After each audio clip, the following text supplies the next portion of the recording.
El 6 de junio de 1944, 34.000 soldados estadounidenses embarcaron en una misión fatídica. La edad media era de 22 años y muchos creían que no regresarían.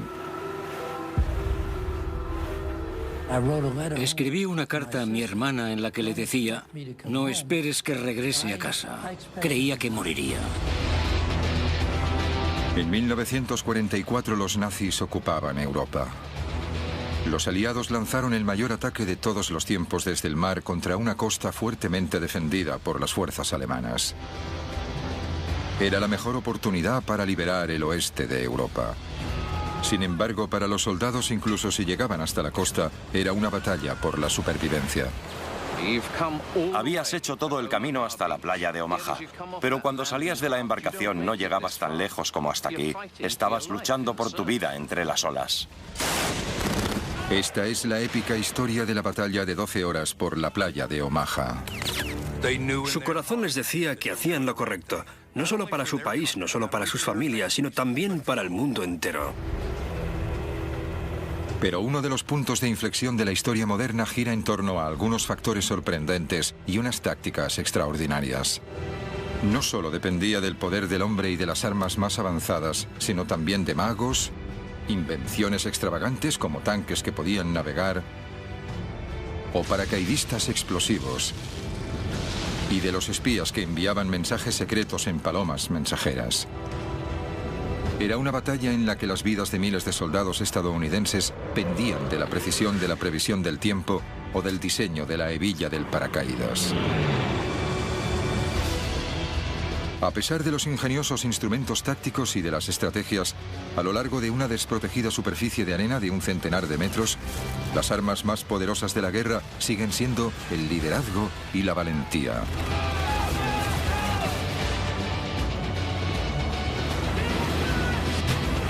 El día de ¿quién sobrevivió y por qué?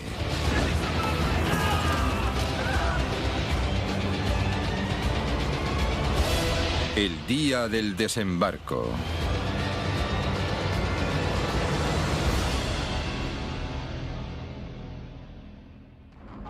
Cinco años después de que estallara la Segunda Guerra Mundial, el futuro de Europa pendía de un hilo.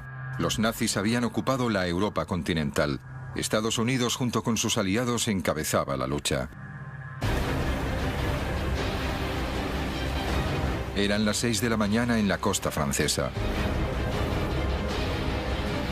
8 compañías de soldados estadounidenses, la primera oleada, esperaban para entrar en combate. Mientras se acercaban a la playa del desembarco con el nombre en clave Omaha, centenares de hombres rezaban sabiendo que lo que les esperaba era un muro de armas, una zona de exterminio y posiblemente la muerte. Entre ellos estaba Hal Baumgarten, un joven de 19 años. El barco estaba muy tranquilo. Sabían a lo que se iban a enfrentar.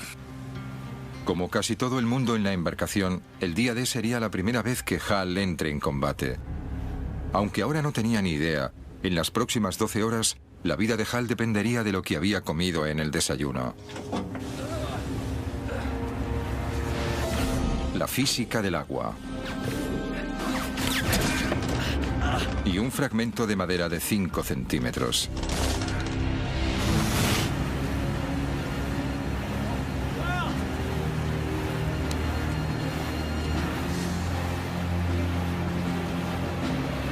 Justo un año antes, Hal estaba estudiando en la Universidad de Nueva York.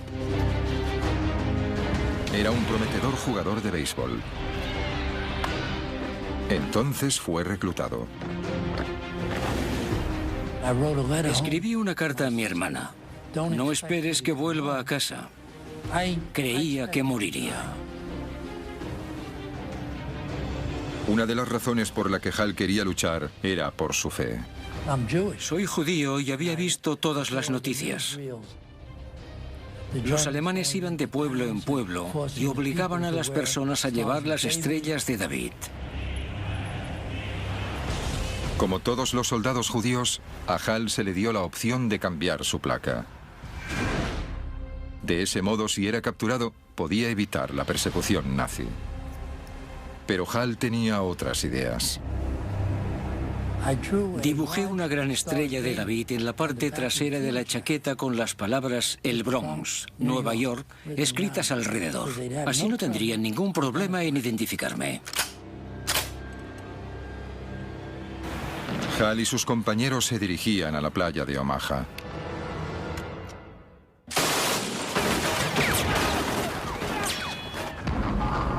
Unos 1.200 alemanes estaban atrincherados con vistas a la costa. Estaban armados con la nueva y devastadora arma de los nazis, la MG-42, el arma de fuego más rápida del mundo. El doble de rápida que la ametralladora estadounidense Browning.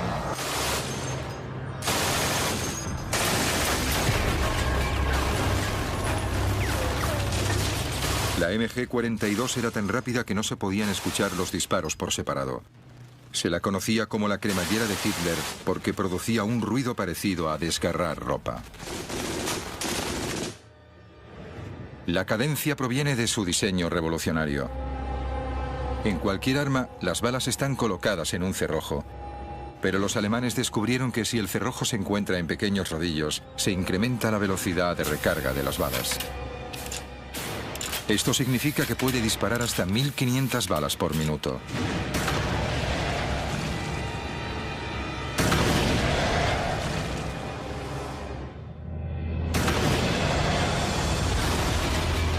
Eso eran 25 proyectiles por segundo dirigiéndose a una velocidad de 3.200 kilómetros por hora hacia el barco de Hal. Pero aquí no había solo una MG-42, había 5. Eso significaba que el bote de sal podía ser alcanzado por 125 proyectiles cada segundo. Cuando un soldado usa tácticamente esa ametralladora del modo correcto, es una verdadera pesadilla. Una de las primeras cosas que tienes que hacer en el combate es buscar la ametralladora del enemigo e inutilizarla. Inutilizarla inmediatamente. Hal y los otros hombres debían inutilizar esas armas.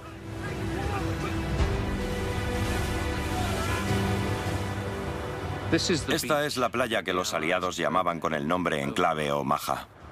8 kilómetros de largo. Y al amanecer del 6 de junio de 1944, la embarcación se estaba acercando. Era la punta del iceberg de la mayor operación anfibia jamás organizada. Se acercaron a la playa bajo un fuego intenso. Entraba tanta agua en el bote que empezaban a hundirse.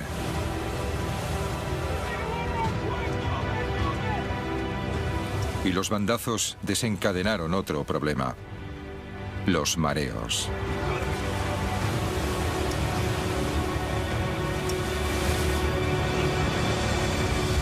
Cuando achicábamos agua y vómito. El mareo es peligroso para cualquier persona que viaje en barco, pero aquí podía significar la muerte. Y todo porque la Marina quería dar a las tropas que se dirigían hacia Omaha un tratamiento especial. 5 horas antes. Los equipos navales que navegaban desde Inglaterra decidieron dar a los soldados una buena comida antes de la batalla. Un buffet de bistec, cerdo, pollo, salchichas, alubias, bacon, huevos, helado, dulces y donuts. Todo digerido con café. La Marina creía que un estómago lleno ayudaría a la moral de los soldados.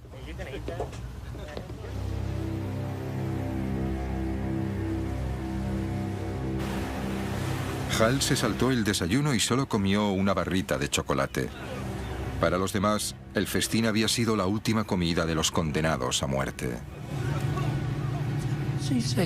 Diría que el mareo afectó al 60% de sus capacidades de lucha.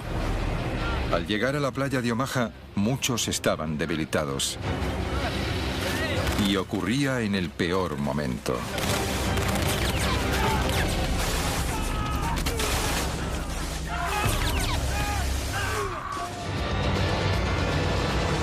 El día del desembarco. El día del desembarco. Día D. 6:38 de la mañana. Miles de estadounidenses desembarcaron en la playa de Omaha. Tenían frío, estaban cansados y muchos de ellos muy mareados. Hal Baumgarten, de 19 años, no estaba mareado. La embarcación había llegado tan lejos como podía. Estaba varada en la playa.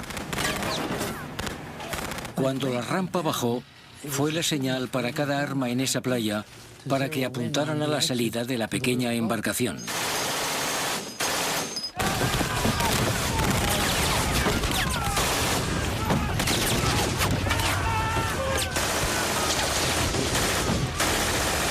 El fuego de las ametralladoras alemanas alcanzaba las rampas de salida de las embarcaciones, reduciendo sin piedad el número de hombres.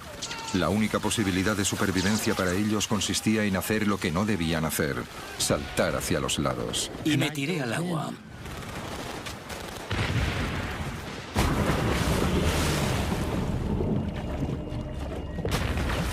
Mareados y con un equipamiento que pesaba 45 kilos, los hombres desesperadamente saltaron al agua que alcanzaba los 3 metros de profundidad. Bob Sales quería ser soldado desde pequeño. Pero antes siquiera de haber disparado un solo tiro, Bob se estaba ahogando por el peso de la chaqueta de asalto, la munición y la radio.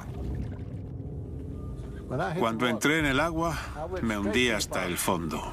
Sentí que me estaba ahogando. Y entonces fue cuando me entró el pánico, porque el agua era profunda. Cuando toqué el fondo, me deshice de la radio. Y aún tenía la chaqueta de asalto, que tenía que quitarme si quería llegar a contarlo.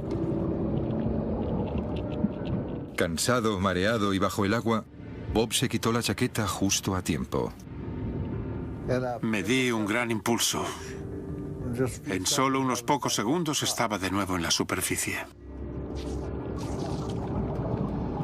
Esos soldados que escaparon de la muerte en el agua aprendieron una lección. Cuanto más mareado estés, menos ágil serás y tendrás más posibilidades de ahogarte. Se hundieron hasta el fondo. Vi cómo se ahogaban.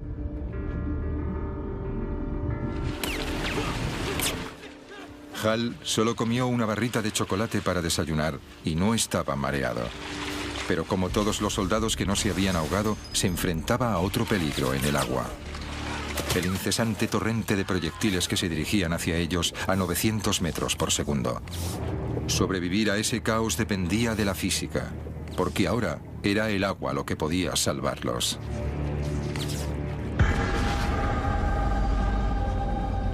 Este lado de aquí. Bien, manos a la obra. Charlie Adcock es un experto en balística que está llevando a cabo un experimento para descubrir qué pasa cuando los proyectiles de una MG-42 golpean el agua, y usa tecnología del siglo XXI para hacerlo. Lo que tenemos aquí es una cámara de alta velocidad. Va a ralentizar el tiempo unas 120 veces. Ben va a disparar su MG-42, que es un arma automática que fue disparada contra los soldados en Omaha. Y vamos a ver qué es lo que pasa con las balas que viajan a una velocidad de 900 metros por segundo. ¿Qué pasa si no se detienen en el tanque? Que se van a salir del tanque y tendremos que tapar el agujero y volver a intentarlo. Bien, carga el arma. Ahora tira fuerte de la palanca.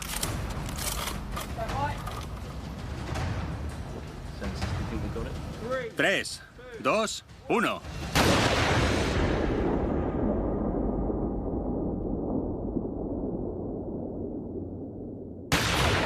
La resistencia del agua es tan grande que detiene los proyectiles a menos de 1 metro. Básicamente, ha pasado de ir a 900 kilómetros por segundo a 0 en 1 metro, como máximo. En la playa de Omaha, el margen entre la vida y la muerte era de solo unos pocos centímetros. Si los proyectiles golpeaban el agua a 30 centímetros, estabas muerto. A 1 metro o más, estabas a salvo.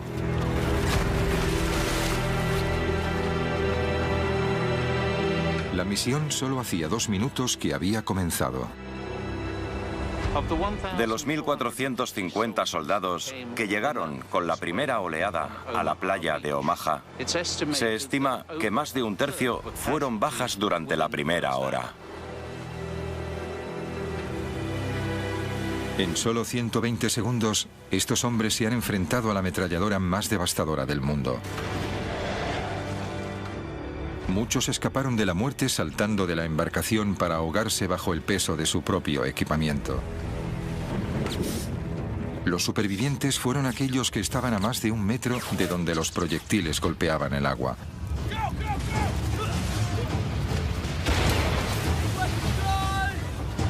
Hal Baumgarten estaba entre los afortunados. Seguía vivo 2 minutos después de haber desembarcado en la playa de Omaha.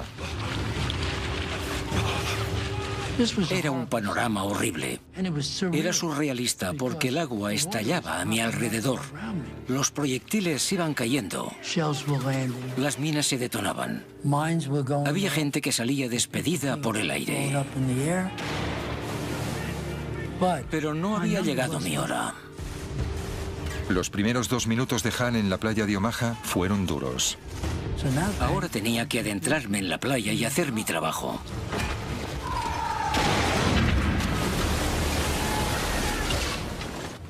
Eran las 6:42 de la mañana, 10 minutos después del desembarco. Las cosas iban muy mal.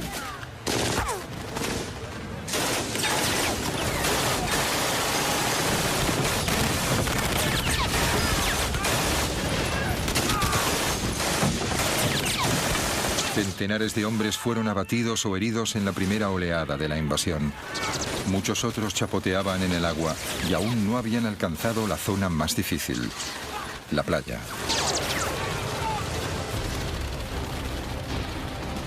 Los hombres tenían que cruzar una playa expuesta al incesante fuego de las ametralladoras. Era una zona mortal de unos 300 metros, la longitud de 3 campos de fútbol. En cada sitio se enfrentaron a peligros diferentes. Durante los primeros 182 metros tenían que pasar por diferentes obstáculos. A partir de los 240 metros había un dique e hileras de alambradas. Y luego estaban los campos de minas con unas 17.000 minas. Finalmente, después de 300 metros, alcanzaban las dunas de la parte trasera de la playa. Solo entonces podían empezar a atacar a los alemanes. Era muy surrealista. Estabas cruzando la playa, lo habías visto en películas, pero nunca te había ocurrido. Esto era lo que me estaba sucediendo. La infantería estaba sola y desprotegida en la playa, pero había un plan para ayudarles, con tanques. Si los aliados podían poner tanques en la playa por delante de los soldados, podrían darles cobertura y atacar las defensas alemanas. Pero la embarcación que llevaba los tanques era vulnerable. Ellos mismos necesitaban un modo de conseguir que los tanques llegaran a la playa. Así que los inventores aliados concibieron una idea ingeniosa. Un tanque sumergible, es decir, un tanque DD. Un vehículo de asalto anfibio. El tanque DD fue una idea alocada que surgió de repente en medio de una época de guerra. Fue un artilugio de Rube Goldberg. Era un tanque Sherman normal, conducido con propulsores en el agua, con una pantalla de lona sujetada por cilindros neumáticos. Y lo más increíble de esto es que funcionó. En los meses anteriores al día D se probaron los tanques anfibios y pasaron las pruebas con éxito. Se usarían para alcanzar la costa durante el asalto, surgiendo del agua para sorprender a los alemanes. Al comienzo del día D, los tanques se encontraban a 5.500 metros de la costa, en una gigantesca embarcación. Uno de los comandantes de los tanques era el sargento Don Lucy, de 24 años. Era el más joven de los 6 hijos de una gran familia irlandesa de California. Don era un gigante de 1,80 m que amaba a su pastor alemán Duke. Todo el mundo conocía a Don como Babe. El trabajo de Don consistía en hacer que un tanque DD alcanzara la playa de Omaha, uno de un grupo de 32. Una vez en la playa, debería de haber un tanque cada 45 metros, lo que proporcionaba cobertura a la infantería. Pero había un problema. Las olas alcanzaban los 2 metros. Los tanques anfibios no se habían probado bajo estas condiciones. Habían trabajado en un lago o un muelle tranquilos, pero era algo completamente diferente cuando el mar estaba revuelto. Era casi un suicidio, pero los planificadores no tenían elección. En las semanas antes del día D, los aliados habían reunido en secreto un gran ejército al sur de la Gran Bretaña. Cualquier retraso incrementaba las posibilidades de que los alemanes descubriesen su plan. Mientras tanto, la meteorología había sido mala durante días con fuertes rachas de viento y precipitaciones. Los aliados no podían lanzarse bajo esas condiciones. Necesitaban que mejorase y pronto. Fueron malas noticias para los planes de los aliados porque la invasión no podía esperar. Los alemanes descubrirían pronto los planes. Era un gran problema. De repente, desde el Atlántico Norte llegó información secreta. Barcos especiales. No estaban aquí para luchar, sino para medir el viento y la presión atmosférica. Ofrecían pistas sobre el tiempo que iba a hacer a 3.200 kilómetros de distancia, en el Canal de la Mancha. Enviaron poca información, pero crucial. Las previsiones sugerían una tregua. Un día en el que el tiempo mejoraría ligeramente. El 6 de junio. El éxito de la invasión y las vidas de miles de soldados estadounidenses dependía de la precisión de una única previsión meteorológica a larga distancia. Con el tiempo en su contra, los líderes aliados probaron suerte.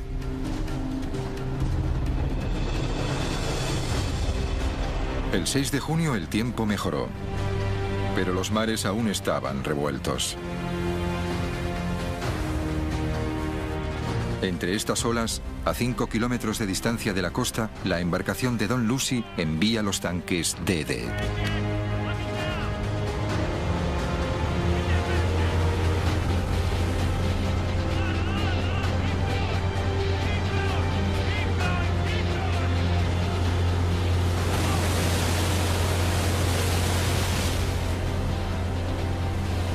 El tanque de Don flotaba y navegaba por ahora. Pero la lona no estaba diseñada para resistir olas de 2 metros. Casi de manera inmediata, el agua empezó a entrar a través de la lona. Y la tripulación empezó a achicar agua no solo para salvar el tanque, sino también para salvar sus propias vidas. Una vez se abría una brecha en la lona, era imposible mantenerse en el agua. Y el tanque comenzó a hundirse. El piloto que tenía que sacar el tanque DD tenía que salir de un agujero como este. No era fácil. El equipo de hombres estaba fuera. Tenía la oportunidad de salir, no el conductor. De 29 tanques DD que zarparon hacia la playa de Omaha, 27 se hundieron.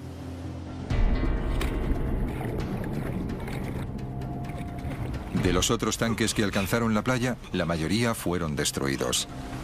Como no estaba en el tanque, Don Lucy escapó. Pero los otros 33 miembros del equipo no tuvieron tanta suerte.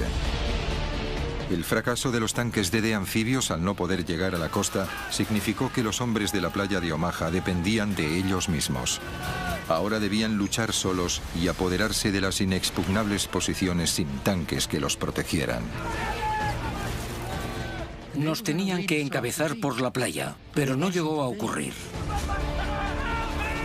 En la playa, el recuento de víctimas seguía aumentando. Pero no era la única historia que se desarrollaba en Omaha. El día del desembarco.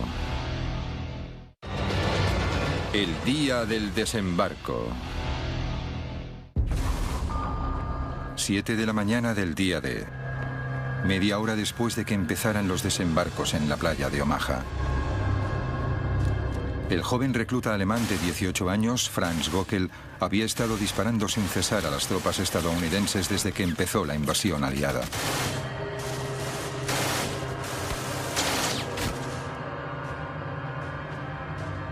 Göckel disparaba desde un búnker con vistas a la playa. Era parte de una red de 14 posiciones fortificadas construidas en lo alto de las dunas. Un producto de las previsiones militares alemanas. Pero cómo Göckel y los búnkeres llegaron hasta aquí se debe a una batalla de la inteligencia en el que estaban involucrados un mago británico poco conocido y uno de los mayores tácticos militares del mundo. Göckel fue uno de los 20.000 soldados que tenían que defender Normandía.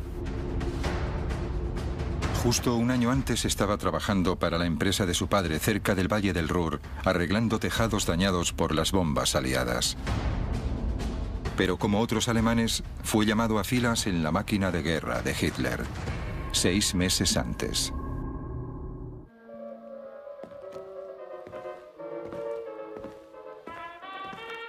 Para Franz Göckel, este búnker también era un hogar. Dentro de este puesto de guardia de cemento, sus camaradas y él dormían, comían, escuchaban música y se relajaban. Cuando llegó el día D, hacía meses que estaban allí. El hecho es que los soldados que fueron enviados a Normandía para vigilar las defensas atlánticas consideraban que era un trabajo fácil. Tenías buena comida, unos aposentos cómodos y un entorno agradable. No estabas luchando muy duro en la guerra. De hecho, ninguno de ellos pensó que serían llamados para defender esta costa de una invasión. Los soldados no estaban solos. Muy pocos altos cargos alemanes creyeron que los aliados atacarían la costa de Normandía.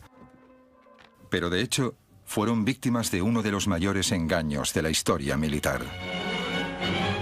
El famoso ilusionista Jasper Maskelyne.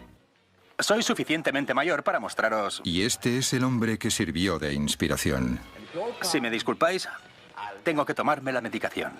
Jasper Maskelyne era un conspirador e ilusionista profesional. Jasper Maskelyne venía de una familia de magos, de una larga línea, de una dinastía, si lo preferís, que fue muy famosa en la época victoriana. Cuando estalló la guerra, Maskelyne quería usar sus habilidades mágicas para ayudar en la lucha contra los nazis. Y aquí está. Se le cita diciendo que si se puede engañar a la gente en el teatro mientras centraba toda la atención bajo los focos a poca distancia del público, creyó estar seguro de poder engañar a los observadores alemanes a varios kilómetros de distancia.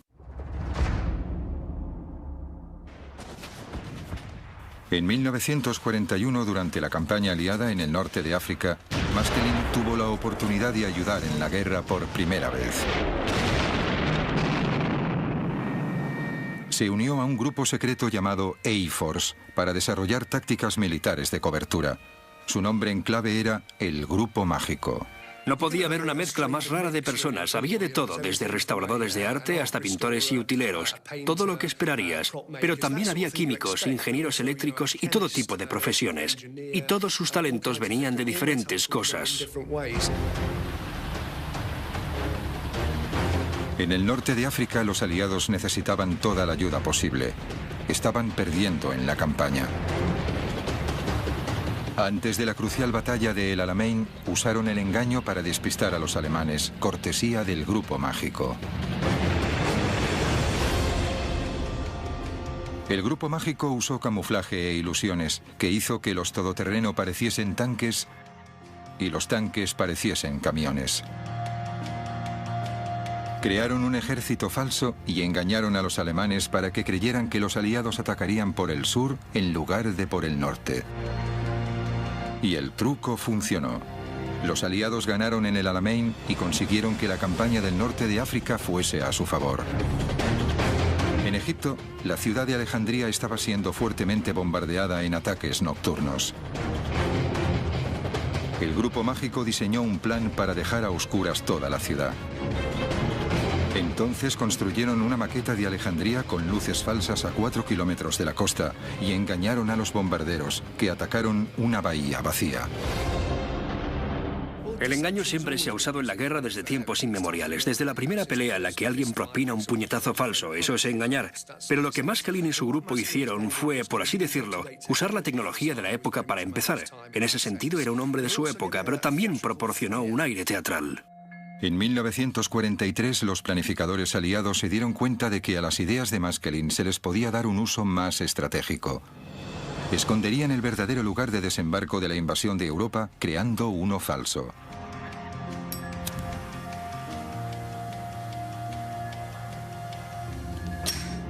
Los aliados querían invadir las playas de Normandía, pero para reducir las defensas alemanas elaboraron una táctica compleja al sugerir cruzar el Canal de la Mancha por la zona más estrecha, el Pas de Calais.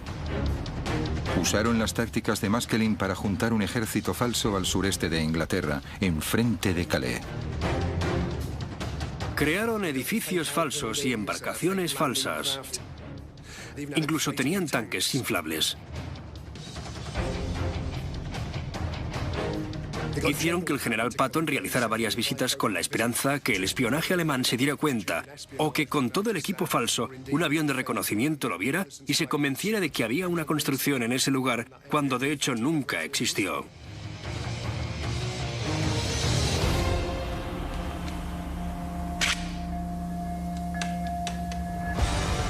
Los alemanes cayeron en la trampa de los aliados.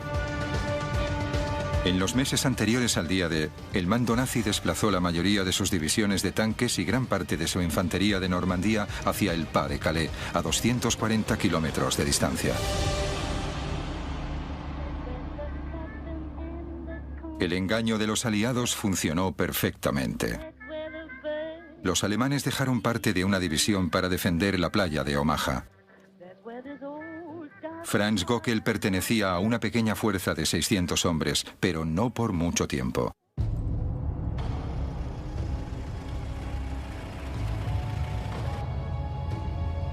Entró en escena Erwin Rommel, comandante de todas las defensas alemanas a lo largo de la costa norte de Francia. Rommel era el hombre del saco para los aliados. Tenía unas capacidades tácticas terroríficas. Tenía la capacidad de entrar en la mente de sus oponentes. En algunos aspectos era como el mismísimo diablo.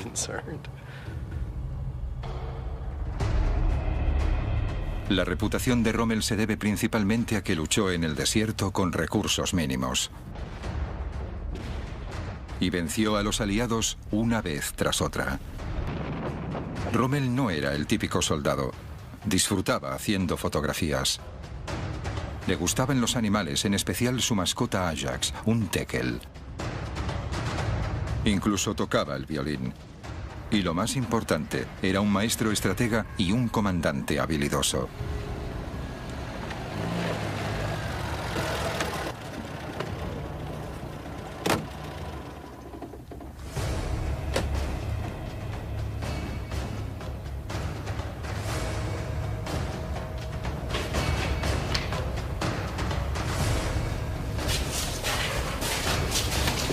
Rommel era conocido por ser muy autoritario con sus tropas y sacar lo mejor de ellos. En Omaha, Rommel tuvo un déjà vu.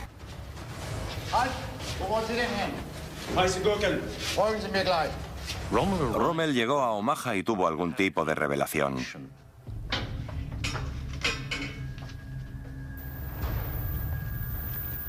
Le recordó a otra playa que había conocido. Era Salerno.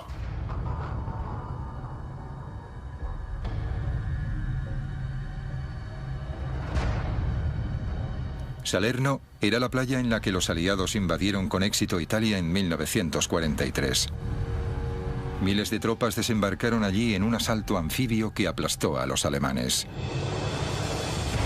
Como la playa de Salerno, la de Omaha tenía la misma forma y también poca pendiente. Ambas características eran ideales para una embarcación que se acercara a la playa desde el Canal de la Mancha. Rommel pensó que estas eran el mismo tipo de características que los aliados escogerían a la hora de invadir Francia. Basándose en eso, Rommel decidió reforzar la playa.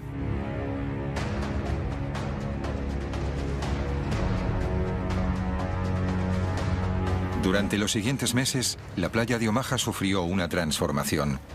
Los búnkeres se mejoraron para convertirlos en fortificaciones.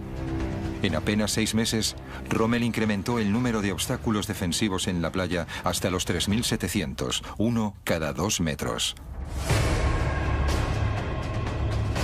Y luego envió más tropas a Omaha, muchos veteranos de guerra, doblando el número de defensores hasta los 1.200.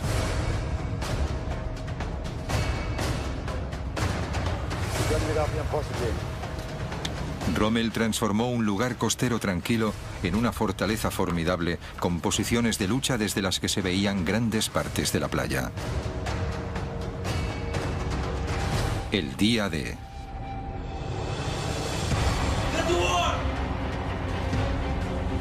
El 6 de junio de 1944 se confirmaron las sospechas de Rommel.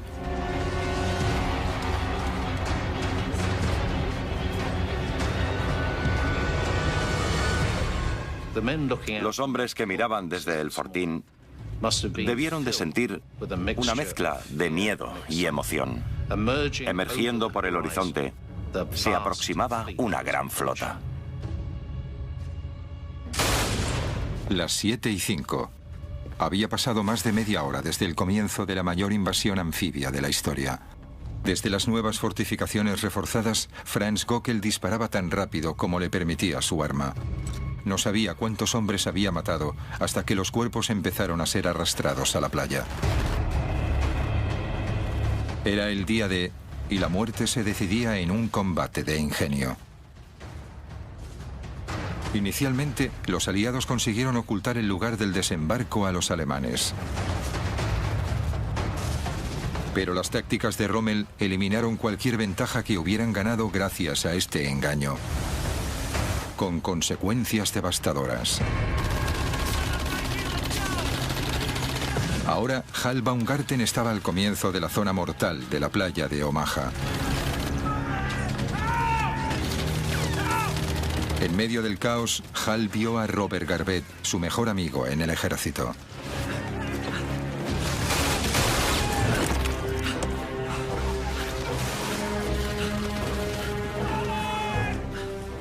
Miré abajo y allí estaba Robert Garvett. Me llegó porque se me caían las lágrimas. Y las lágrimas estaban rojas de la sangre en mi cara. Para los soldados estadounidenses, las primeras horas de la invasión de la playa de Omaha fueron un verdadero infierno. Pero se suponía que no tenía que ser así. De hecho, los aliados tenían un plan para eliminar todas las fuerzas defensivas alemanas. Pero algo les detuvo. El día del desembarco. El día del desembarco.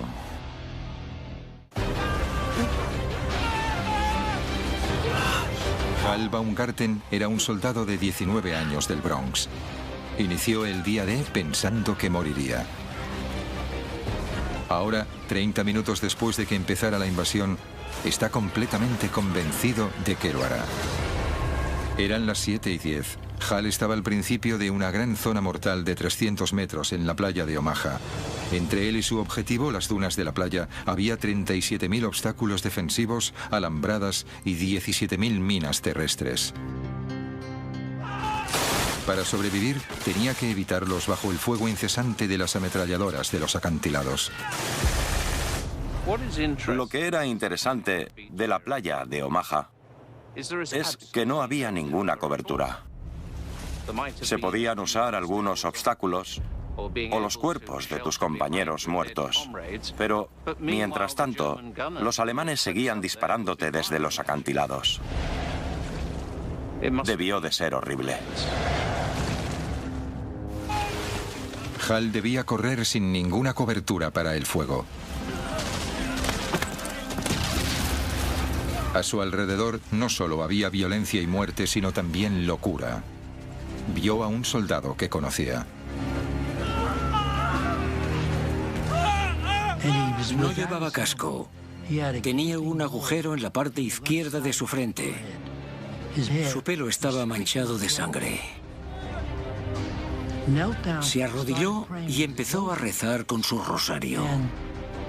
Y una ametralladora lo partió por la mitad.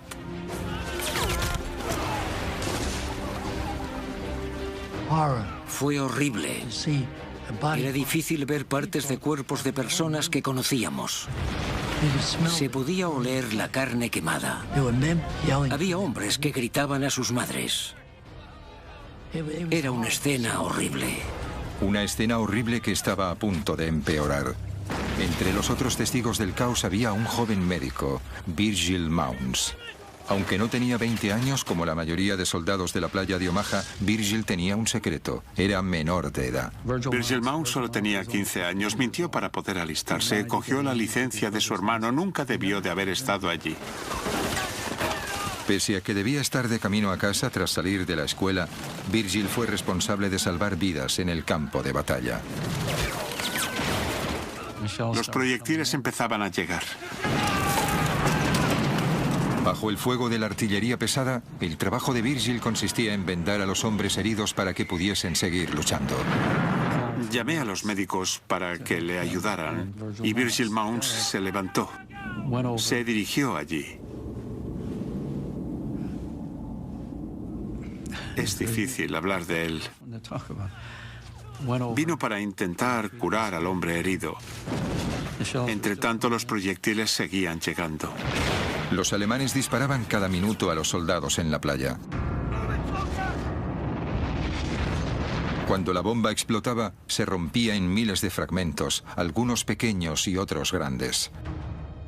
Estos viajaban a una velocidad de 2.700 metros por segundo, devastador para soldados cercanos. Los fragmentos podían incluso pasar de un cuerpo a otro.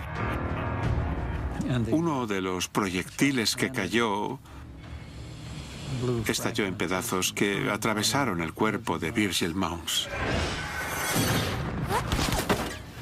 Mounds murió al instante.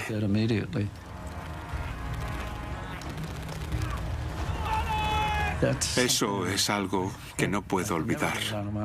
Y es tan vivido como una fotografía, porque nunca se pueden olvidar este tipo de cosas. A pesar de la trágica muerte de Virgil Mounds, la verdadera tragedia es que pudo haberse evitado.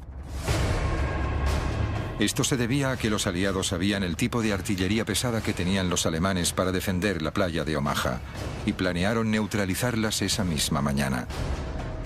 En las colinas, los alemanes juntaron un amplio arsenal de armas.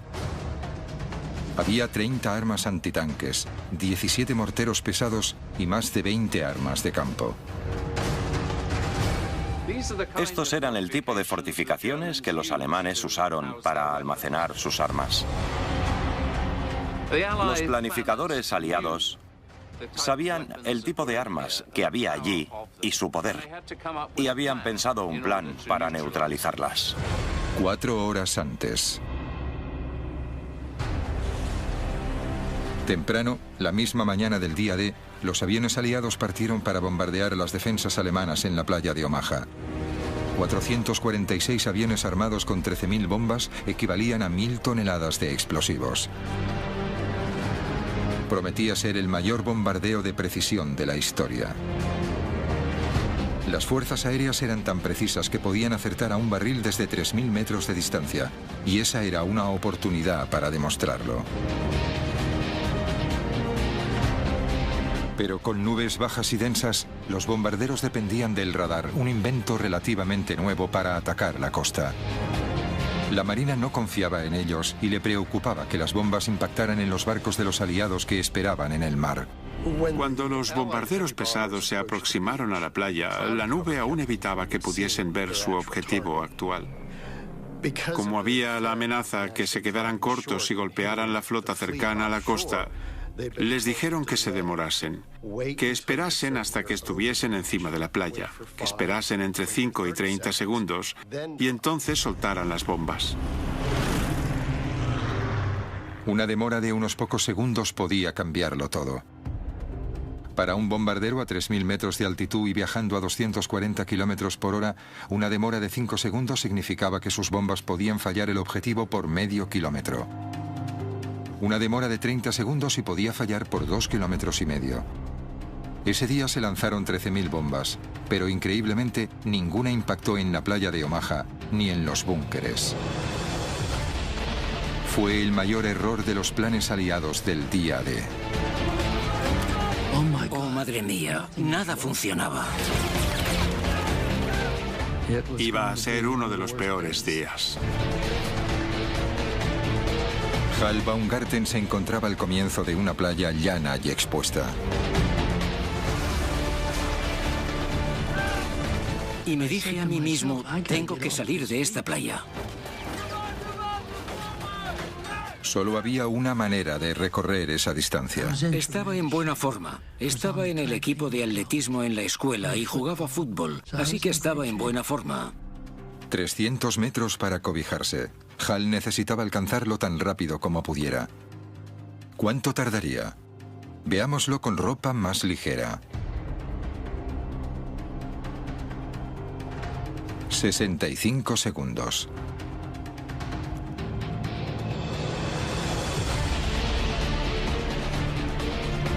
Pero los soldados de Omaha llevaban 45 kilos de equipamiento, cargaban con el rifle y la munición y estaban empapados.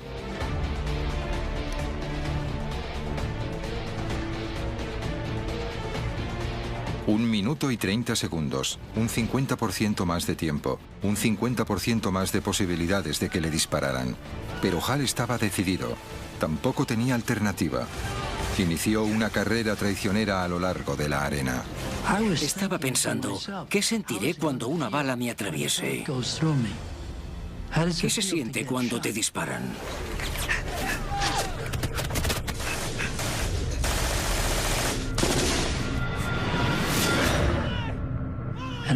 Y escuché un ruido sordo a mi derecha. Así que me tiré en la arena detrás del erizo. Esperaba que fuese mi brazo o mi pierna, no mi cuerpo. Giré mi rifle. Había un agujero en la recámara y había 7 balas en ella. Así que las balas me salvaron la vida.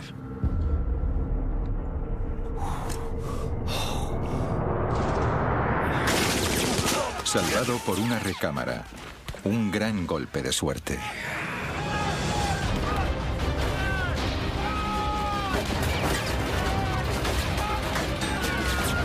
Una hora después de desembarcar como parte de la invasión anfibia más grande de la historia, los soldados estadounidenses se encontraron a las puertas de la muerte en una playa de Omaha llena de cadáveres ensangrentados. Los alemanes demostraron ser un enemigo más duro de lo que esperaban. A lo largo de la costa había cierta cantidad de nidos de ametralladoras escondidos en el terreno rocoso, entre los cuales había 5 ametralladoras alemanas de 155 milímetros que podían eliminar cualquier cosa en un radio de 24 kilómetros. Podían arrasar Omaha y la cercana playa de Utah, así como abatir las embarcaciones de los aliados que llegaban para ayudar en la invasión. Esas armas podían eliminar los transportes a medida que se acercaban a la costa. Cada transporte llevaba miles de soldados, y dentro de ese radio de 24 kilómetros eran vulnerables. Las ametralladoras debían destruirse, pero se encontraban en lo alto de unos acantilados de 45 metros. El trabajo de eliminar las armas requería un tipo especial de hombres. Hombres entrenados para misiones suicidas de alto riesgo. Sabíamos que iba a ser peligroso. Creíamos que seríamos capaces de hacer el trabajo. Esto era parte del entrenamiento del comando. Podías hacer todo lo que te habían dicho. George Kessner era un joven teniente de los Rangers de élite del ejército. Antes de la guerra, George había dejado el instituto y trabajaba en una heladería. Cuando esta estalló, se alistó en el ejército y su vida cambió. Demostró ser un candidato excepcional para oficial y fue aceptado en los Rangers para las operaciones especiales. Durante los 6 meses de entrenamiento, George ocultó un secreto a sus compañeros por miedo a que le costase su ingreso en la unidad de élite. Pero ahora, momentos antes de desembarcar en la playa de Omaha, descubrió que no era el único. Ver al enemigo y dispararle se volvió mucho más importante cuando ellos te estaban disparando a ti. Los Rangers debían escalar unos acantilados de 45 metros bajo un fuego incesante. Dada la dificultad, sabían que muy pocos volverían de la misión. Cualquier asalto a un acantilado es un reto si es que no es de por sí uno de los objetivos más difíciles que conquistar. Tenías que escalar hasta lo alto de un acantilado de 45 metros mientras te disparaban. Y cuando llegabas arriba, tenías que llegar hasta las mismas armas. Diría que en una escala de complejidad del 1 al 10, donde 10 era la más alta, eso tenía un 10. Para ayudar a los hombres en esta misión, los Rangers tenían un equipamiento especial. Mientras entrenaban en Inglaterra, construyeron arpeos que se dispararían con morteros. Durante meses, practicaron disparando estos hacia acantilados y luego escalaron las cuerdas. Pero durante las prácticas no fueron el blanco de ametralladoras y francotiradores que les disparaban constantemente. El primer trabajo de los Rangers sería cruzar la playa hacia los acantilados. La ametralladora a nuestra izquierda, en lo alto del acantilado, abrió fuego sobre nosotros mientras salíamos de la embarcación. E hirieron a 2 hombres cerca de mí. De gravedad. Me dispararon en el costado. Y el médico miró y me dijo, te lo vendo y estará bien. No ha dado en nada importante. Nunca lo conseguiremos. Me giré y dije, esto es un gran error. Nunca conseguiremos subir esos acantilados. Mientras los proyectiles volaban por encima de ellos, los Rangers devolvieron el fuego. Montaron su arma secreta, el arpeo propulsado por cohete. Pero en el momento clave, el lanzamiento falló.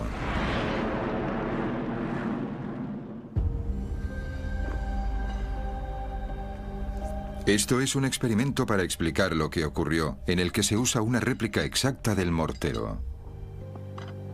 Lo que vamos a hacer es que vamos a insertar el arpeo en el mortero. Y vamos a lanzarlo a lo alto de este acantilado, que es muy parecido al acantilado de Pond Walk, y veremos qué pasa. 3, 2, 1.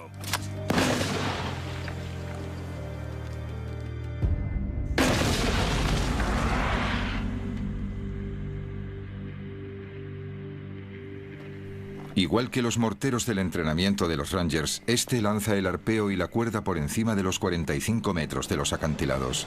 Pero en el día D, en Pond Walk, había una diferencia crucial.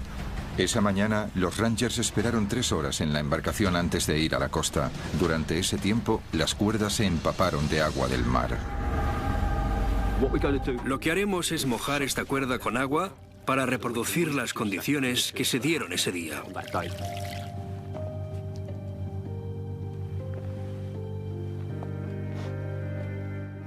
3, 2, 1.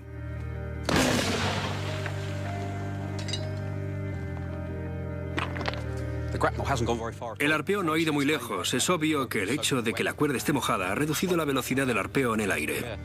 Solo unos pocos centenares de centilitros de agua han sido suficientes para evitar que el arpeo alcanzara la cima. En Pond Walk fue la diferencia entre el éxito y el fracaso. Creo que eso es lo que ocurrió ese día. Este fue uno de los problemas que tuvieron. De las 60 cuerdas que tenían los Rangers, solo 19 estaban lo suficientemente secas como para alcanzar la parte superior de los acantilados. Kersner fue uno de los que subió las cuerdas inmediatamente. Solo me puse... Aunque la cuerda estuviese mojada, no me preocupaba. Posiblemente estuve subiendo unos 15 o 20 segundos.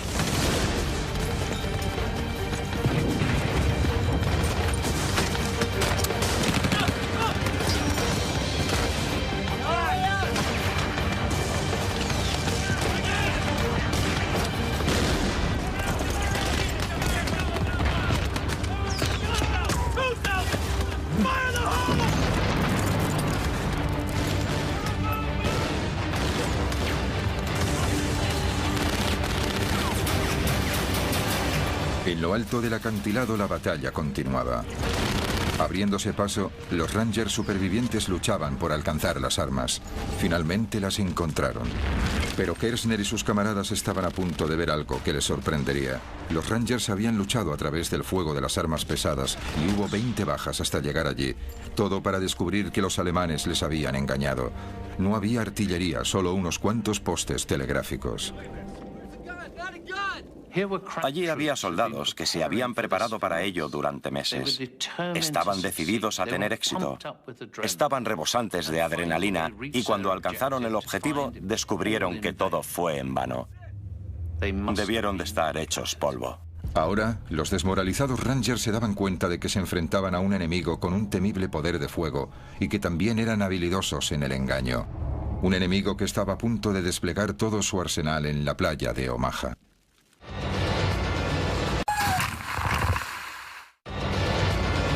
El día del desembarco. 8 de la mañana, día de playa de Omaha. Miles de soldados estadounidenses estaban acorralados por el intenso fuego del enemigo. Uno de ellos era Hal Baumgarten. Durante los últimos 90 minutos había recorrido en zigzag 213 metros de la gran playa.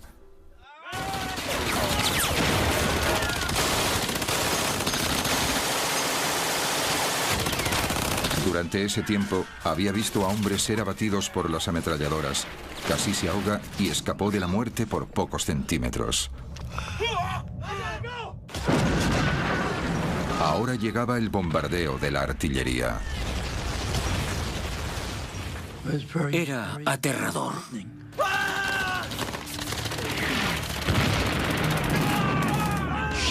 Los proyectiles daban mucho más miedo que si te dispararan con una ametralladora. Porque no sabías de dónde venían. No sabías dónde iban a caer o si tu número estaba en ese proyectil. Así que era aterrador. Pero miré hacia arriba y les maldije. Y cuando hice eso, un proyectil de 88 milímetros explotó delante de mí. Hal fue alcanzado por la explosión. El fuego de la artillería hería y mataba de dos formas diferentes. Una era por la metralla, restos de metal calientes que volaban a 11.000 kilómetros por hora. Cuando un proyectil impactaba, lanzaba metralla incandescente hacia todas partes. Era como miles de balas que iban por todos lados al mismo tiempo y atravesaban cuerpos humanos con la misma facilidad que un cuchillo corta la mantequilla. La metralla era el peligro evidente de la artillería. De hecho, mi propio padre, Eric Ashcroft, fue herido por metralla cuando estaba desembarcando en otra playa, la playa de la Espada, esa misma mañana. Otra forma de matar que tenía la artillería era acústicamente, la liberación de una onda de choque. No era más que aire supercomprimido que era empujado a centenares de metros por segundo. Pero para un soldado en la playa, era devastador. Era catcher y alguna vez alguno me golpeó con el bate de béisbol. Eso es lo que sentí. Ni siquiera tenía que darte. Una primera oleada de esa explosión podía destrozarte los órganos hasta el punto que podías morirte sin ni siquiera saber que te estabas muriendo. Nadie sería capaz de decir que te habían alcanzado. Aunque sobrevivió, la metralla y la onda de choque casi le arrancan media mejilla a Hal. A las 8:30, 2 horas después del comienzo del día D, el ataque de los estadounidenses a la playa de Omaha estaba desorganizado. La derrota parecía evidente. Pero tras las líneas alemanas, un grupo de valientes civiles llevaban a cabo una lucha clandestina. La resistencia francesa. En los meses anteriores al día D, la resistencia francesa empezó a incrementar la operación de espionaje sobre los movimientos de las tropas alemanas para comunicarla a los aliados. Los espías de la resistencia se centraron en particular en las nuevas defensas que los alemanes habían construido a lo largo de las playas del día D, pero era un trabajo arriesgado. Había 200.000 soldados nazis que buscaban cualquier indicio de espionaje. Así que la resistencia francesa tenía que ser creativa en su operación de espionaje. El artista Robert Dwan ayudó pintando paisajes y colocando mensajes ocultos en sus imágenes. Estaba haciendo con sigilo el mapa de las fortificaciones costeras alemanas. El miembro de la resistencia, Jean Marion, enviaba mensajes a los aliados mediante palomas mensajeras, de Francia a Londres en solo 4 horas. A medida que el día D se acercaba, los miembros de la resistencia incrementaron su actividad saboteando las comunicaciones alemanas. Destruyeron las líneas de telégrafos y volaron trenes.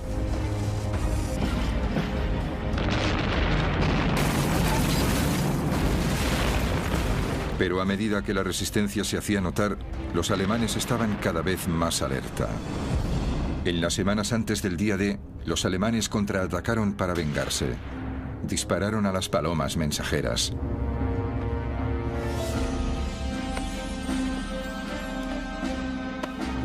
Luego capturaron a miembros de la resistencia y a ellos también les dispararon. En ese momento, la resistencia ya había causado mucho daño. En la playa, sin comunicaciones, los alemanes tenían dificultades para pedir refuerzos. Solo las fuerzas aliadas pudieron abrirse paso en Omaha.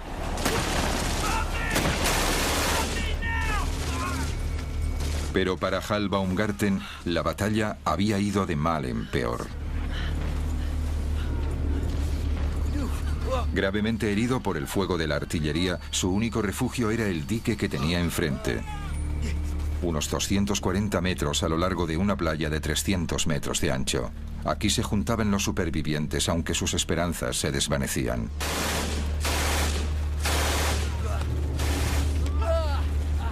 Éramos un equipo orgulloso. Estábamos bien entrenados. Estábamos bien disciplinados. Creíamos que nadie podría derrotarnos. Apilados allí había chicos muertos. Evidentemente había sangre y partes de cuerpos por todas partes. Era horrible.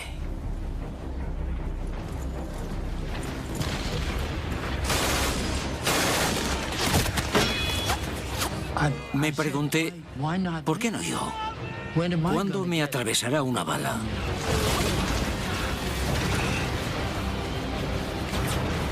Las 9:30, playa de Omaha. Habían pasado 3 horas desde el inicio de la invasión del día D. El asalto estadounidense se estaba desintegrando bajo la lluvia alemana de balas y bombas.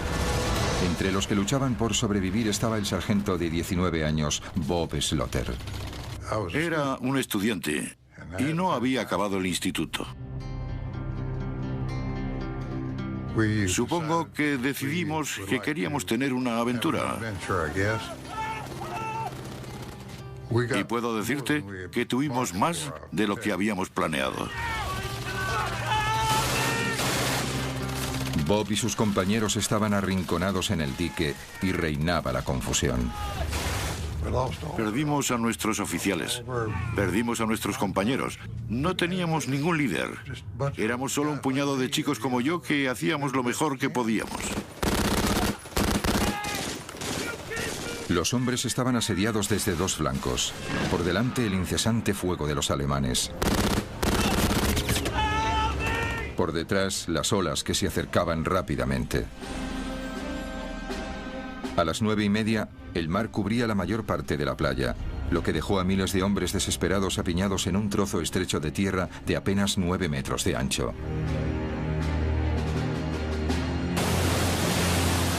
Asediados por el fuego, los hombres eran blancos fáciles para los artilleros alemanes. Pero hubo ayuda de otros soldados aliados tierra adentro. 8 horas antes.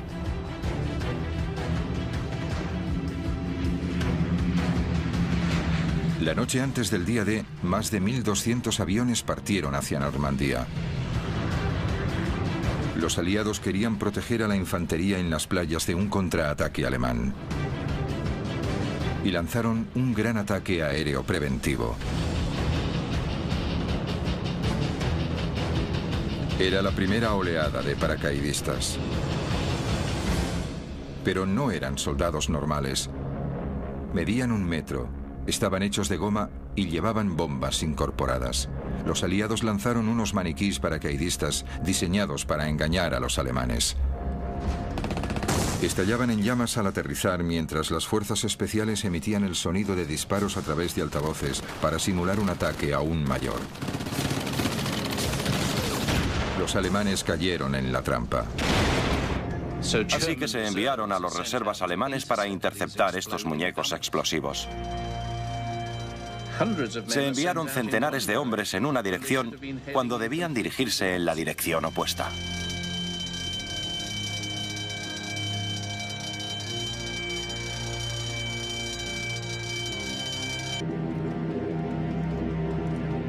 Ahora era el turno de los 13.000 verdaderos paracaidistas.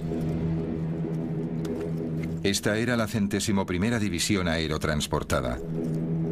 Pat Macri era un paracaidista de 20 años. En el momento en que regresara a Inglaterra, 1 de cada 5 de sus compañeros habría muerto o le habrían herido. El avión de Pat se acercaba a la zona de salto.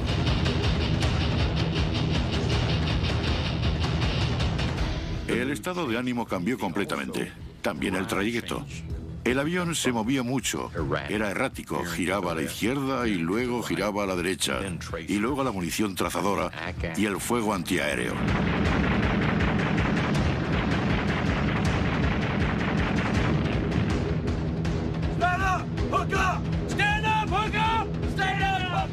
Se santiguaban, rezaban. Había llegado el momento. Comprobabas el hombre que tenías delante y le dabas una palmadita en la espalda. ¿Está todo el mundo bien? Claro que sí. Te ponías frente a la puerta y no había casi ninguna pausa.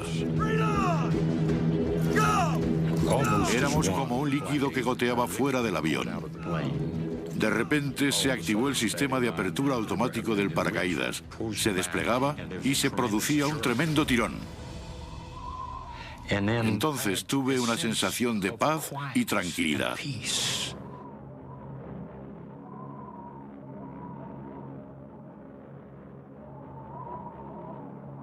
Lo que Pat no sabía es que el mayor peligro al que se enfrentaban los paracaidistas era algo que llevaban puesto. Y un plan elaborado por el comandante alemán Erwin Rommel. Para ponérselo más difícil a la división aerotransportada de una fuerza invasora, Rommel ordenó a los alemanes que inundaran centenares de kilómetros cuadrados de campo, haciendo que 2 de los grandes ríos de Normandía se salieran de su cauce.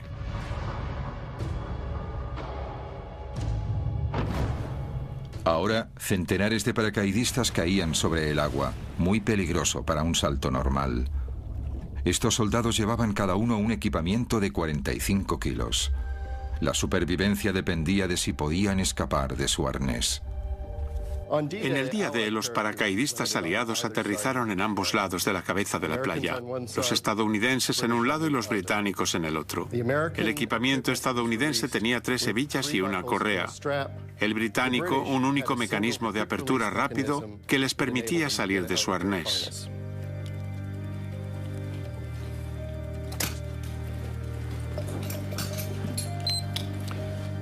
El paracaidista británico salió de su arnés en apenas 5 segundos, mientras que el paracaidista estadounidense seguía luchando para salir del suyo. El paracaídas se enrollaba en los hombres. El arnés ahora era una trampa mortal.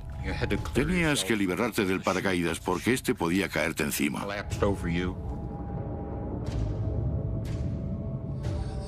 Si no hacías nada en pocos segundos, sería el fin de tu vida. No había ningún sistema rápido.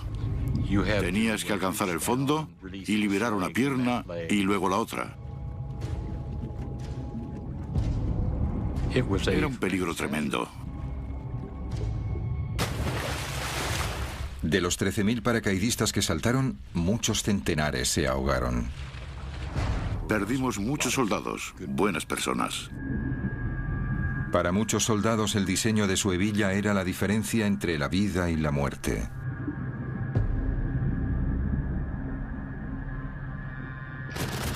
Como en cualquier batalla, los pequeños vaivenes del destino tenían grandes consecuencias. Pero en la playa de Omaha, una cualidad hallada en el campo de batalla estaba a punto de cambiar la historia. Pura valentía.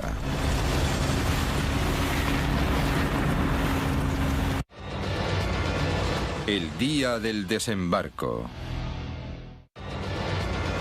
El día del desembarco. 10:30, día D. La invasión de Normandía en la playa de Omaha estaba fracasando. Miles de soldados estadounidenses estaban muertos o heridos por las balas y bombas alemanas. También por el mareo que los había debilitado antes de la batalla. Ahogados debido al peso de su equipamiento. Los tanques anfibios que se hundieron en el mar. Y los arneses de los paracaídas que no se soltaban bajo el agua. Los soldados luchaban contra muchas adversidades. En la playa, el soldado Hal Baumgarten evaluaba la situación. Creía que estábamos perdiendo, solo era cuestión de tiempo. Se me pasó por la cabeza que la invasión había fracasado. Pero un hombre observaba fuera de la costa. Vio que sin liderazgo y fe, la misión de Omaha fracasaría. Con 51 años, era el soldado de más edad, el general Norman Dutch Cota. Procedía de una familia humilde. En el ejército fue aceptado en West Point, donde sobresalió. Más tarde se casó con la prima de Eleanor Roosevelt. Ahora que estaba a unos pocos centenares de metros de la playa de Omaha, Cota se dio cuenta de que era el momento crucial de su carrera y decidió actuar. Cota sabía que tenía 3 prioridades. Una era inyectar algo de liderazgo. La segunda era sacar a sus hombres de la playa. Y la tercera era atacar a los alemanes.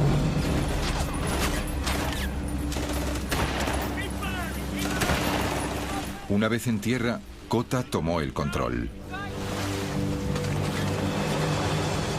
De repente algunos de mis hombres dijeron: capitán, mira ese hombre de allí.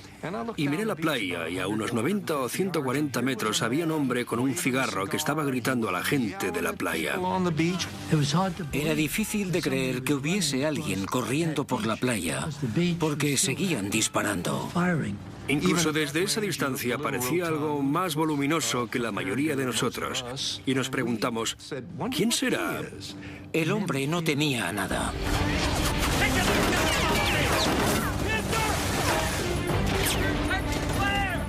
Lo que decidió en ese momento fue: bien, lo que tengo que hacer es tomar el mando de la situación porque veo muerte, destrucción y caos. Y tengo que hacerme cargo porque nadie lo hace. Cota estaba de pie hablando, animando a la gente, transmitiendo algo de su bravura a ellos. Dijo que no podíamos quedarnos, teníamos que ir tierra adentro. Mientras se alejaba de mí, se giró y me dijo: sé que no me vas a decepcionar. Pero el liderazgo también requería estrategia.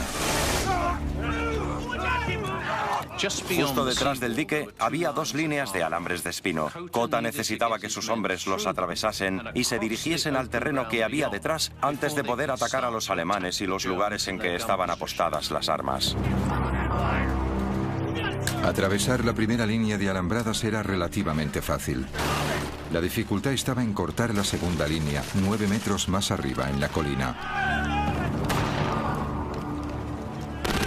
Pero Cota tenía una respuesta.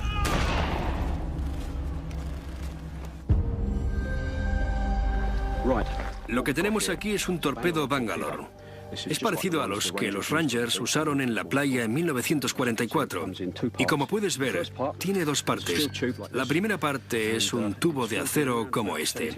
Está lleno de 35 kilos de TNT. Puedes ver que tiene una punta como de bala que le ayuda a pasar a través de alambres de espinos. Esta es la segunda parte.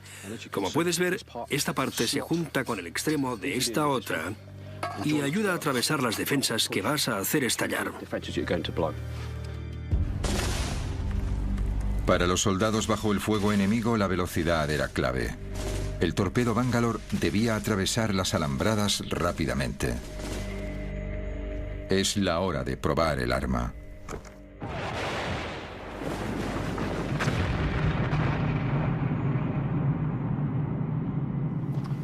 El torpedo Bangalore ha hecho pedazos un canal justo donde pasaba el alambre de espinos. De hecho, ha hecho estallar ambos lados del alambre de espino del canal. Se pueden oler los explosivos, puedes ver la decoloración y que lo ha cortado, ya no está.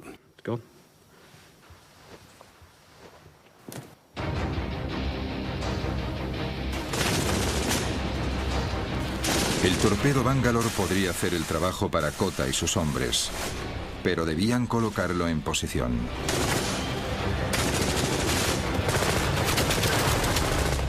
Y los primeros hombres en intentarlo fueron abatidos. La ayuda estaba mar adentro. 12 naves de guerra que eran capaces de disparar a los búnkeres alemanes para ayudar a los hombres de la playa de Omaha. El capitán de uno de los barcos, James Eames, del USS Frankfurt, quería ayudar, pero no podía. Tenía órdenes de esperar. Su trabajo no era el de salvar a los soldados de la playa, sino proteger la vulnerable flota de barcos estacionados en alta mar. De momento, eso dejaba al general Kota y sus hombres a su suerte. La primera parte del plan de Kota de salir de la playa funcionó. Abrieron un agujero en la barrera de alambre de espino.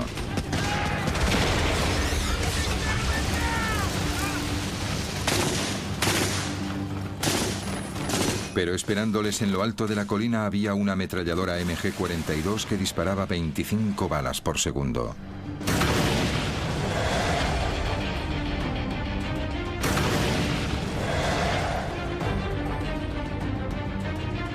Uno de los hombres de Kota se prestó voluntario para neutralizar la ametralladora más rápida del mundo.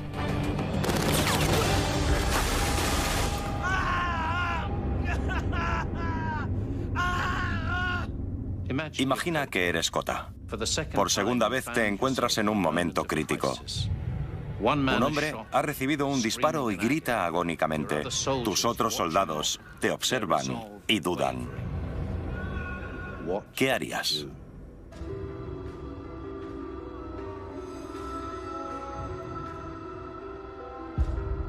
Ese general sabía que estaba al mando y que necesitaba hacer que ocurriera algo, si no acabarían todos muertos. Kota mostró su determinación con una frase ahora famosa. Señores, nos están matando en nuestras playas. Vayamos tierra adentro y que nos maten. Entonces desplegó la mejor arma a su disposición.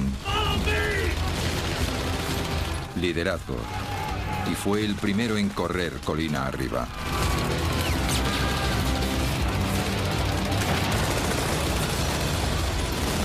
La decisión de un comandante conllevó una acción que inspiró a sus hombres.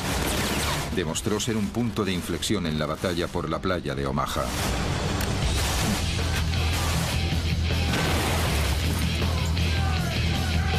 Kota lideró el asalto. Mientras tanto, a 16 kilómetros de la costa, se estaba tomando otra decisión importante. En los barcos de la flota del día D, algunos oficiales intentaban seguir la batalla. Como muestran estas imágenes de la playa, había centenares de hombres muertos o heridos en la arena o en el agua. Los oficiales estaban a punto de rendirse. A media mañana, estaban pensando si desplazar otros soldados que habían dejado en otra playa. Los oficiales se enfrentaban a un dilema estratégico: utilizar sus destructores para proteger los barcos o usarlos para atacar a los alemanes en la playa. Empezó a llegar la información de que los soldados empezaban a abrirse paso a través de las líneas alemanas. Después de horas esperando, finalmente los comandantes de la Marina dan la orden de atacar. Se le permitió al comandante James Semmes del USS Frankfurt dirigirse a toda velocidad hacia la costa. Semmes llevó al Frankfurt tan cerca de la playa que se arriesgó a tocar el casco contra el fondo marino. Justo a 730 metros de la costa, el Frankfurt se puso de costado y disparó. Empezaba el ataque. El proyectil pasó por encima de mí. Escuché un silbido. Y luego, ¡bum!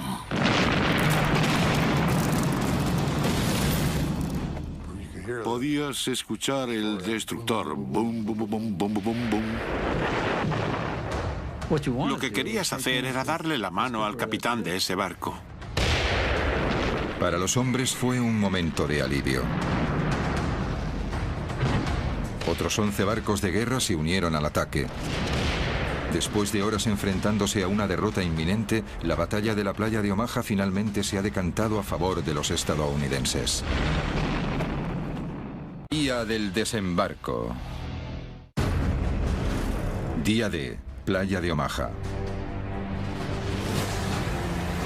Un momento y un lugar en que la más mínima decisión podía marcar la diferencia entre la vida y la muerte. En las embarcaciones en alta mar, ¿ingieres un desayuno completo o no? Si lo haces, puede significar que te marees. Y que te ahogues antes incluso de que llegues a la playa. Había una terrible ironía. Habías hecho todo el camino hasta Omaha para luchar por tu país. Pero cuando salías de la embarcación, no llegabas tan lejos. Tenías que luchar por tu vida en el agua. Una vez en el agua, la diferencia entre un proyectil que te mataba y uno que fallaba era de unos centímetros. Lo que parecía extraordinario era que si una bala golpeaba el agua a un palmo de distancia de ti, estabas muerto. Pero si golpeaba el agua a 1 metro de ti, estabas a salvo. Pero el día D estuvo a punto de no suceder. Durante días, unas tormentas violentas hicieron que el mar estuviese demasiado revuelto para un desembarco anfibio. Los meteorólogos estaban desesperados buscando una tregua. Entonces llegó información secreta desde el Atlántico. Las lecturas sugerían que podía haber un pequeño intervalo, un único día, en que el tiempo mejoraría ligeramente. Así que las vidas de miles de soldados estadounidenses dependían de un simple informe meteorológico. Y entonces estaba la playa. Solo 300 metros de ancho. Suficientemente cortos como para cruzar en apenas 1 minuto si no fuese por esto, la MG-42. Su cadencia de disparo provenía de una pequeña pero revolucionaria innovación. En cualquier arma de fuego, las balas están encerradas en un cerrojo. Pero los alemanes descubrieron que si el cerrojo se encontraba en unos pequeños rodillos, se incrementaba mucho la velocidad a la que se recargaban las balas. Significó que el arma podía disparar 1500 balas por minuto. La MG-42 convirtió la playa de Omaha en 300 metros de carnicería. Algunos nunca llegaron a cruzarla. Otros tardaron horas. La diferencia entre la vida y la muerte podía ser tan delgada como la culata del arma. Giré mi rifle. Había un agujero en la parte de la recámara. Y allí había 6 balas. Es decir, que las balas me salvaron la vida. Tierra adentro, una vez más, las cosas pequeñas a menudo tenían el mayor de los impactos. Un arnés de paracaídas mal diseñado provocó que los paracaidistas se ahogaran en los campos inundados. Imagina cómo fue. Llevabas un arnés que incluso en tierra seca tendrías dificultades para quitártelo. Era terrorífico. Pero en la batalla, la valentía podía superar los golpes del destino. El general Cota y sus hombres se habían abierto paso.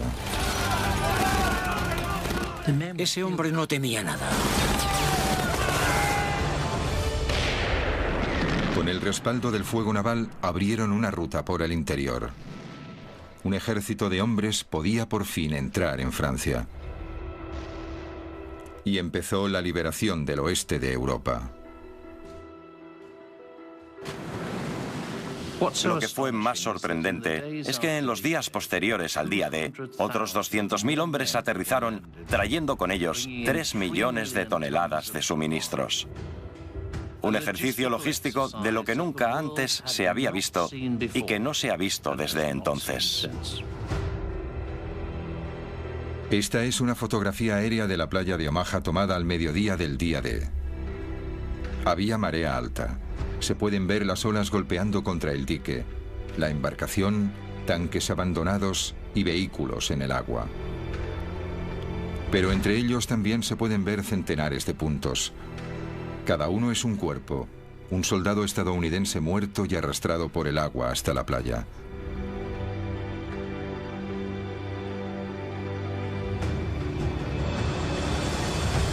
Durante las siguientes 24 horas, el soldado Hal Baumgarten resulta herido en otras 4 ocasiones, 5 veces contándolas todas. Se recuperaría de las heridas, pero otra seguiría persistiendo.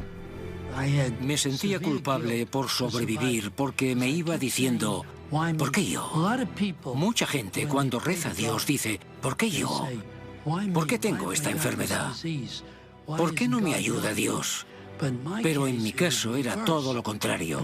Decía, ¿por qué yo? ¿Por qué ellos murieron y yo sobreviví? Nadie sabe con exactitud cuántos soldados estadounidenses murieron en la playa de Omaha. Los historiadores estiman más de 2.000 y al menos otros tantos heridos. Y Omaha fue solo una de las 5 playas en las que los aliados desembarcaron ese día.